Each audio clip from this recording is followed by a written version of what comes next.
Do you want me to just do a quick intro? Okay, so welcome to the official reading of the Popcorn script. It has been over a semester, multiple months. This has been in the works with multiple authors. Super duper excited.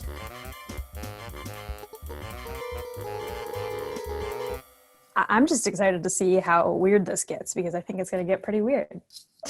So without further ado, let's get this table read going. Sweet. Okay. So interior apartment afternoon/evening. Jordan, an unassuming resident, enters an apartment carrying grocery bags. Carved into the wall are the words, "Go away." Jordan looks annoyed but not surprised. Seriously? Again? If you permanently damage that wall, the landlord will kill me. Jordan walks through the apartment into the kitchen. A voice echoes throughout the room without any clear origin. You dare joke of death in my presence? I'm not an asshole. I only scratched the paint. Jordan places the groceries onto the kitchen table and begins unpacking them. I was here first anyway. The microwave turns on, seemingly of its own accord. Jordan continues unpacking groceries unperturbed. No, I was here first. I've been here at least 2 years. You ass. This is my place. We aren't roommates. Get out. Jordan waves around a carton of eggs, presenting it to the apparently empty apartment. You didn't tell me we were out of eggs. We aren't out of anything. You stole them, didn't you? What did you want? Or what? Did you want an omelet? I'm dead. I don't eat omelets. I consume misery. It's one of your lame tricks then. Which did you replace this time, the shampoo or the conditioner? The lights begin to flicker on and off. Jordan frowns and quickly throws on sunglasses. I don't trick. I haunt. Shut up. I'm a ghost. You should be scared of me. Jordan, still holding the carton of eggs, points in turn at the lights, the microwave, and the scratched pan in the other room. Oh no, not the microwave. These flickering lights are so terrifying. Whatever shall I do? All the lights turn off, plummeting the apartment into darkness. Jordan sighs and immediately pulls a flashlight out of somewhere convenient, turning it on. Look, man, if you're serious about haunting this place, we're gonna have to set some ground rules. Ground rules? What do you take me as? I'm a free spirit. I don't abide by such belittling, especially from someone like you. The first is privacy. That means I will have no tolerance to any form of disturbance when I'm in the bathroom or when the bedroom door is closed. Only in the case of an emergency will I let you knock on the door. Second, no parties or inviting your buddies over during weeknights. Hey, that is not cool. My ghouls and I meet up for Dungeons & Dragons every Wednesday night. I can't let them down again. Also, I've lived here longer than you, pal, so you're pushing it. I'm the haunter, and you're the haunted. It doesn't matter. I'm the one who's alive. Boo-hoo. As if I could even care that you're alive. I can simply arrange a long suffering for you and move on to the next place where I would be treated better. Yes, thank you. I would really appreciate it if you could move on. I'm glad that we can agree on something here. I can't believe this is the way you feel about us. I'll leave you to it then. Jordan, relieved to be alone, releases all tension in their shoulders and starts to clean their workspace. As soon as they try to get into bed, a quiet humming from the wind comes through the opened window. Jordan jerks their head to the window and they stare out of it looking for anything unusual. Listen, if it's who I think it is out there, you gotta drop it and find it in yourself to move on. There is no response and the quiet humming begins to reside to silence. Jordan heads back into bed and sleeps through the night. Scene 2, exterior alleyway, night. Simultaneously, Ghost finds themselves alone in a new place. When will I meet a human resident that can recognize my efforts and all that is good about me? I am charming. I am cunning. I can clean up after myself. Who am I kidding? I'm a fool of a spirit. Ghost ventures out onto the cold, wet sidewalk. The cool autumn breeze blows through their translucent being. Even as Ghost's lack of physical form allows them to escape the wind's cruel bite, a part of them longs for the sting. Is it not better to feel the pain than nothing at all? Numb to any and all sensations, Ghost cries out to no one. Who among this mortal world can find the strength to love an abomination? I cannot be seen, but I can see. I cannot be felt, but I can feel. Am I condemned, too, to love without being loved? Just then, Ghost hears a distant clatter in an adjacent alley. A rat, perhaps, knocking over an empty can. Or maybe the answer to their cries? The sound grows louder. Ghost drifts closer to investigate. The sound grows louder still, but Ghost cannot make out the source. They drift closer just as Ghost reaches the entrance of an alleyway. A cat leaps out of the darkness, holding a mouse between its jaws. Ghost watches in disappointment. The circle of life claims another in a cycle I will never know. Even a rat is granted the thrill of life and loss. I know only suffering without release. I hear you, brother. Ghost freezes. The voice was clearly of a mortal man, but how? Hello? Yeah, hey, what's up? The mysterious figure walks out of an alley holding a Diet Pepsi in one hand and half a slice of pizza in the other. His hair struggles to retain the shape of a mohawk, and his black leather jacket all but conceals him in the dark. He stares directly at Ghost as he takes another bite of pizza. Are you immortal? So far, well, sort of. Then how are you able to see me? I see everything, eyes like a hawk. Dumbfounded, Ghost stares back. What sorcerer have they stumbled upon? Ghost could tell by the stench of garbage piercing through the thick layer of cologne that this man had clearly just fished for a second-hand dinner. And yet he appeared to have powers beyond anything Ghost had encountered before. Could this be it, the end of Ghost's eternal curse? Immortal to love and accept them for who they are? Ghost could only muster one question. Who are you? You don't recognize me? Really? I'm Jeremy. Jeremy cracks his neck and crunches the Pepsi can under his foot, taking a step closer to Ghost. His voice sounds pained, British, and ghastly. Now illuminated by a harsh streetlight, Jeremy's face can be seen. His skin discolored, folded, and sunken, his glass eyes an alarming blue. Ghost gas. Are you a ghost? Like me? No, I'm the reanimated corpse of Jeremy Bentham, the father of utilitarianism. I believed in pleasure, in justice, in abolition, in equal rights, in the rehabilitation of those who have committed crimes, in the decriminalization of homosexual intimacy. I wanted my body to be used for science, to better my community, so that I could continue my work beyond the grave. I stand before you as a severed, dehydrated head atop a body of copper wires, moth repellent, naphthalene, and some sprigs of lavender. Jeremy's glass eyes seem glassy. Gee, Mr. B, I'm sorry to hear that. Jeremy snaps out of his trance. Sorry? My spirit child, do not be sorry. My dreams have been realized to some extent. I was reborn in this outrageous body so I could see this brave world. I can now enjoy carbonated sugar drinks. I can see love that transcends what was possible during my lifetime. I can see people who transcend what it was possible during my lifetime. They fill me with so much light. A couple walks down the street holding hands until they see the reanimated corpse of Jeremy Bentham and run. Well, anyways, I'm off to kill some prison wardens. Jeremy disappears into thin air. I don't understand you, old man, but I appreciate you. Scene 3, interior of the British Museum. Ghost wanders the British Museum looking for beings similar to them. And so I wandered the British Museum hoping to find a phantom, a ghost, a mummy that looked like me, that could finally help me belong, that could... Ghost bumps into Glynis, a ghost with running mascara, blonde hair, and a sniffly nose just outside the museum. Watch where you're going, you twat! I'm so sorry I didn't see you. I just get carried away and I lose focus on where I'm going, but... Glynis doesn't notice Ghost in the slightest and continues talking to another character. Yeah, you're just gonna keep walking? Huh? Wow. What a piece of work. Glynis is yelling at a squirrel. Huh? Are you talking to that squirrel? Can you even hear? Mister! Excuse me. I'm gonna stomp on you. Jesus. Glynis continues unbothered. How dare you ignore me? You just think you can walk out on me? After all that we've been through? You're gonna regret this. What is it, lady? We gotta go on like this every fucking day. Glynis starts to storm off. She's in a huff. She cannot hear Squirrel. Oh yeah, you better run, lady. Get off my lawn, you hear? As Glynis exits the frame, Squirrel starts eating an acorn off the ground. Oh yeah, that's the good stuff right there.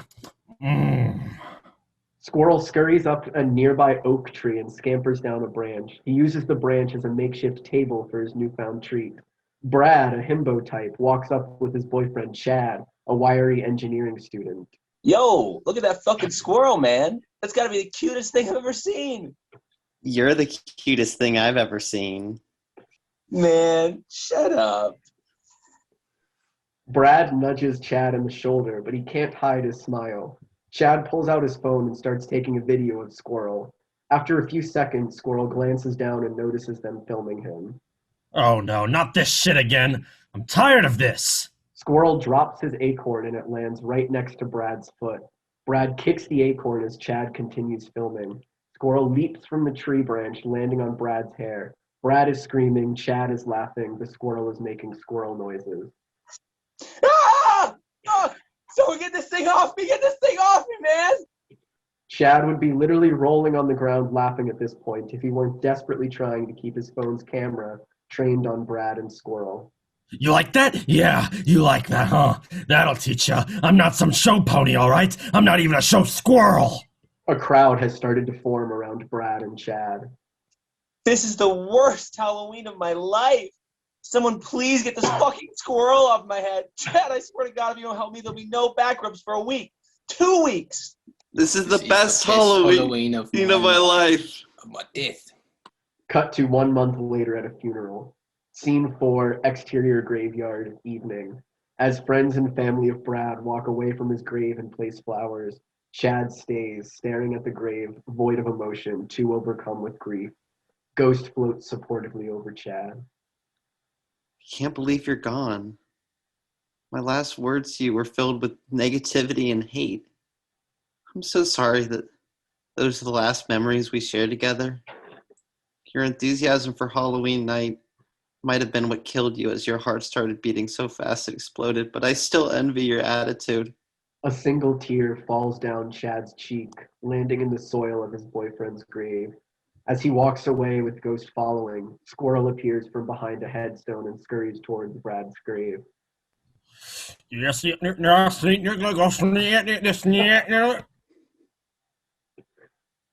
As the ritual into demonic tongue ends, Squirrel grows faint and passes out. Then a pale hand pierces the earth where Brad lays. Chad leaves the cemetery and drives off to his and Brad's favorite coffee shop. Scene 4, interior coffee shop, cafe. Chad gets in line to order. When he gets to the counter, he starts conversing with Angela, the barista and also a friend of his. What's up, Chad? Long time no see. I heard about Brad. I'm so sorry about what happened. You have my condolences. Thanks so much, Angie.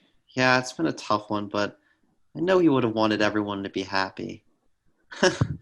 He always told me that if he ever dies unexpectedly to have a roasting party for him. Oh my goodness. No way. That sounds about right. Lol. Wow. All this catching up, and I forgot to ask you for your order. What can I get for you? Oh, yeah. Can I just get my usual caramel macchiato with 1 shot of espresso? No whipped cream. All right, no prob. Chad reaches for his wallet and begins to hand Angela his credit card. Angela slowly pushes his hand back and smiles. No, this one's on the house. Hey, we should catch up. I have a break in about 30 minutes. Want to grab a table and talk? Chad has a slight smile on his face. Sure, Angie. That sounds great. 30 minutes go by and Angela is finally taking her break. She looks for Chad and sees him sitting at a 2-person table in the corner of the coffee shop. Hey, what's up? Please tell me the coffee was good at least. Good enough that I could go for another. Can I get you anything? I could go for a cappuccino. Thanks. Angela smiles. Chad nods and smiles back. On it.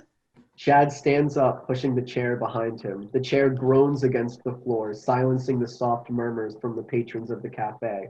Chad winces, then gives Angela another smile before heading over to the counter to order. The chatter resumes. Angela takes a seat as her coworker Charlie, a barista, approaches. Hey, Angie. What now? I didn't realize you let customers get you the drinks now. Who's the guy? We're acquainted. Angela smiles. Aren't they always? Well, leave some of them for me, why don't you? Angela grins and looks over to Chad, who is now over at the counter with the creams and sugars with their drinks. No promises. Charlie begins to turn around and head back.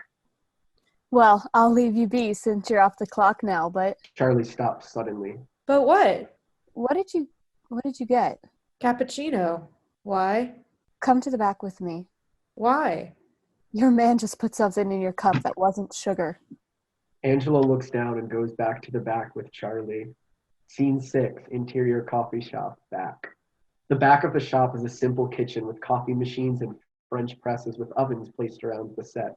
Angela stands in the back with Charlie. How'd you know that wasn't sugar? That man, I've seen him around here. He comes every week with a new girl, and whenever they leave, trust me on this. Angela looks back at the booth where her and Chad sat at. Fine. Just make me a new coffee and I'll pretend nothing happened. Or Charlie pulls out a mysterious bag. you can put this in his coffee.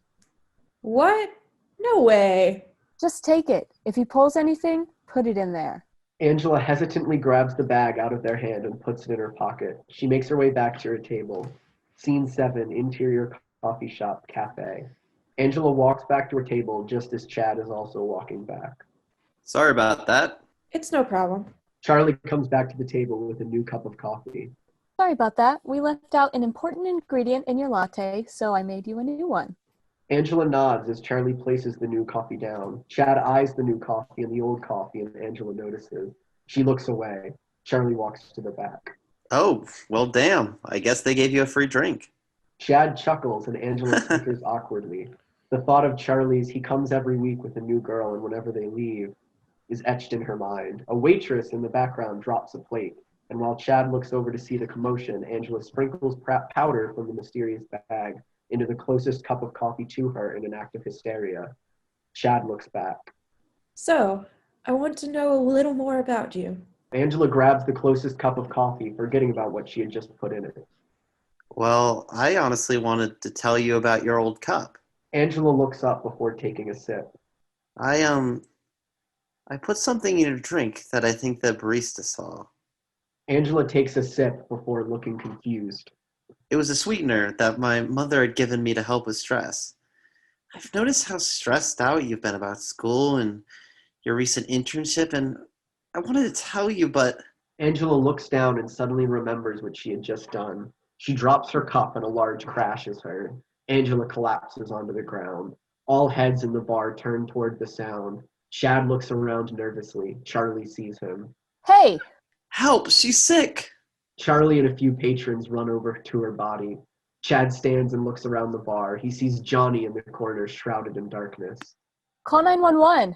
Chad crushes a pill against the counter and crumbles the dust into his drink. He downs it in one gulp. Chad's eyes dilate. He's in a trance. Charlie looks at him in horror. Chad snarls at them and picks up Angela's limp body. He looks around for the exits, throws Angela over his shoulder, and bolts. There's panic in the cafe. Scene 8, exterior street, night. Chad runs, fast and powerful, through dark alleyways. We see a montage. He keeps running, weaving through the city. A cop siren whirs past him, but he pulls back and hides in the shadow of a building. As he runs, his strength starts to falter. Finally, he comes to a nondescript building and steps through a broken window to descend into the basement. Scene 9, interior hideout, night. Chad climbs down the ladder, Angela still thrown over his shoulder. The room is large, mostly empty, and dark. What took you so long? A light clicks on. Johnny stands against the far wall, looking bored. The drugs don't work as well anymore. I need more for a run that long. Plus the place was crawling with pigs. He stumbles and lets Angela's body to the ground. Johnny cocks an eye. She's fine. The stuff will wear off in a bit. Tell me it was worth it. Did you get the stuff? Johnny smirks. He reaches into his overcoat and tosses Chad a small package. That's it? That's like 2 pounds. Not just that. I got a cell and schedule. He's supposed to pick up a delivery tonight. Chad can't believe it. Angela groans in the corner, stirring from her haze. Are you with us, sweetheart? Fuck yourself. Guys, what are we going to do? We wait, just like we planned. I think we can safely admit at this point that our plan is shit. We need to act. We can't wait for him to make up his mind. We should call him. And risk connecting ourselves even more? Maybe we could meet him at his next stop. He should have been here 20 minutes ago. He doesn't run late, okay? Something happened. You think the feds got him? I think we should assume the worst. We need to move. Now. Okay. Angela, call Max and let him know we'll need to switch out the van for a midsize, dark-colored. Use the night to our advantage. Chad, pick up what you can and torch the rest. We're on the clock, people. Let's move. I'll keep a watch while I load up the guns. As the trio complete their tasks, there are 3 loud bangs against the metal door. Johnny looks over at Chad and Angela with a fierce look of concern. He raises a finger to his lips, ushering for silence. Throw me the keys. Another loud bang on the metal door echoes through the room. Now. The metal door flies open. Run! In the car! Angela, keys! Angela throws the keys into Johnny's waiting hands. They rush into the car. Johnny slams the gas pedal and the van burns rubber as it screeches into the night. Angela laughs as the car gains speed. Woo! Faster! I said faster! I can feel the baby coming! Just breathe. How far apart are the contractions? I don't know. I don't think we're gonna make it. Should I just pull over? Angela continues to scream in pain. Johnny pulls into the parking lot of a Golden Corral. We should go inside. Maybe they can help us. Scene 10, interior Golden Corral, night. They waddle into the restaurant and are greeted by Cheryl, a hostess. Welcome to the Golden Corral. Do you smell that sea air? It's scallop season here. How many are in your party today? Johnny and Angela run past her to the bathroom. 2, about to be 3. Is there a doctor in the house? Table for 2 it is. Scene 11, interior Golden Corral, night, a bit later. Johnny takes a hearty bite of the slightly dry popcorn shrimp entree. He was overzealous. A look of despair crosses his face as he begins to choke. Honey? Cheryl, sensing the commotion, acts instinctually. Years of hostess experience culminating in this single moment. It's her big break. Oh my God! Does anyone know the Heimlich? Cheryl looks expectantly at the family sitting in the booth next to Johnny's. The father gives a shrug. I can look up a how-to video? Well, what are you waiting for? The father rustles around his pockets and pulls out his reading glasses. He types out how-to Heimlich maneuver on the YouTube search bar, painstakingly slow with a single index finger. A 2-minute long unskippable ad plays. It's a 2-minute unskippable ad. Johnny, eyes bulging out of his head, pounds on his chest, choking. The father frantically hits the empty space where the skip ad button should be. It's the Grubhub ad, you know. Johnny keels over and dies. The Grubhub ad music is still playing. The father drops his phone, head in hands. Cheryl falls to her knees. Oh God! Why have you forsaken this Golden Corral? I should have started the YouTube Red 3-month free trial.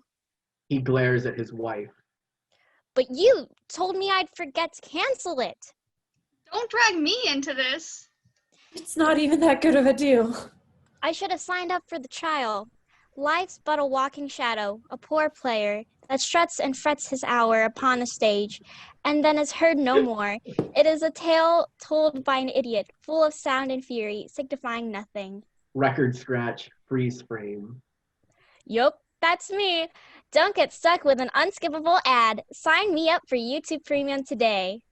Johnny's corpse, lifelessly draped over the popcorn shrimp entree, slides off the chair and hits the ground with a sickening thud.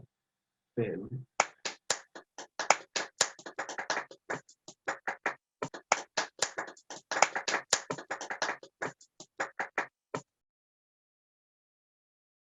So that was the popcorn script.